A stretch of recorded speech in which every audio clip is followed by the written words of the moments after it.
கர்த்தருக்குள் பிரியமானவர்களே, மார்ச் 22 இன்றைய பனித்துளிகளின் தலைப்பானது நீ காவலனாயிரு.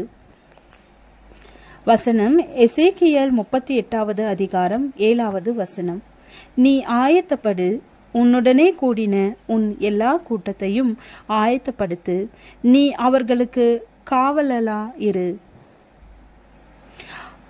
அப்பொழுது இயேசு சமீபத்தில் வந்து அவர்களை நோக்கி, வானத்திலும் பூமியிலும் சகல அதிகாரமும் எனக்கு கொடுக்கப்பட்டிருக்கிறது.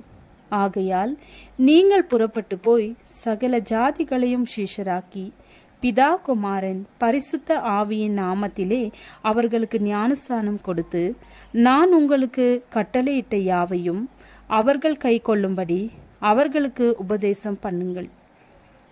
இதோ உலகத்தின் முடிவு பரியந்தம் சகல நாட்களிலும் நான் உங்களுடனே கூட இருக்கிறேன் என்றார்.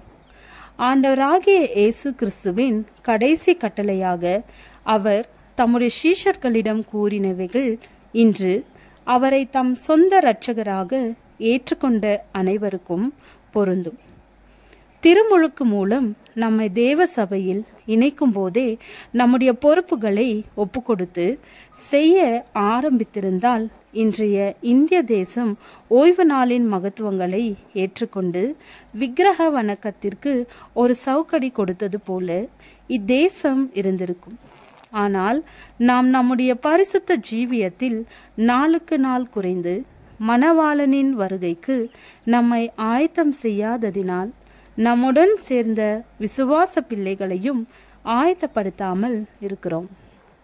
மனுபுத்திரனே, உன்னை இஸ்ரவேல் வம்சத்தாருக்கு காவலனாக வைத்தேன்.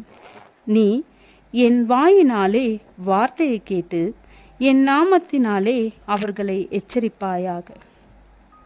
சமயம் வாய்த்தாலும் வாய்க்காவிட்டாலும் திருச்சபையின் விசுவாச பிள்ளைகளுக்கு போதிக்க வேண்டியவற்றை போதிக்கவும் எடுத்து சொல்லவும், பாவத்தின் அகோரத்தன்மையை எச்சரித்து கூறவும் கடமைப்பட்டிருக்கிறோம். ஆண்டவருடைய கற்பனைகளுக்கு விரோதமாக ஆதி இஸ்ரவேலர் செயல்பட்ட போது தேவன் தீர்க்கதரிசிகள் மூலம் அவர்களை எச்சரித்தார். அவர்கள் மேல் தம்முடைய ஊழியக்காரர்களை காவலாளியாக்கினார். அவர்களுக்கு பயப்படவும் கலங்கவும் வேண்டாம் என்கிறார். இன்று திருச்சபையில் காணப்படும் எல்லா பிரச்சனைகளுக்கும் ஒரு தீர்வு காண முடியவில்லை.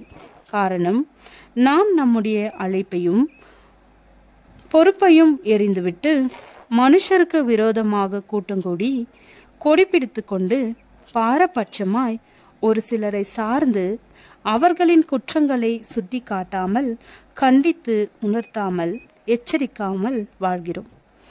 தேவ ஆராதனை நேரங்களில் கூட தங்களின் கசப்பையும் வைராக்கியத்தையும் கோபத்தையும் காட்டி தேவ நாமத்தை கனவீனப்படுத்துகிறோம். தேவ ஒத்தாசையுடன் நல்ல காவலனாயிருப்போம். தேவையற்ற உபதேசங்களுக்கு செவிசாய்க்காமல் தேவநாமத்தை உயர்த்துவோம். ஜெபம்.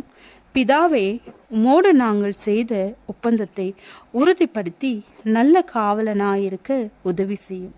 ஆமென்.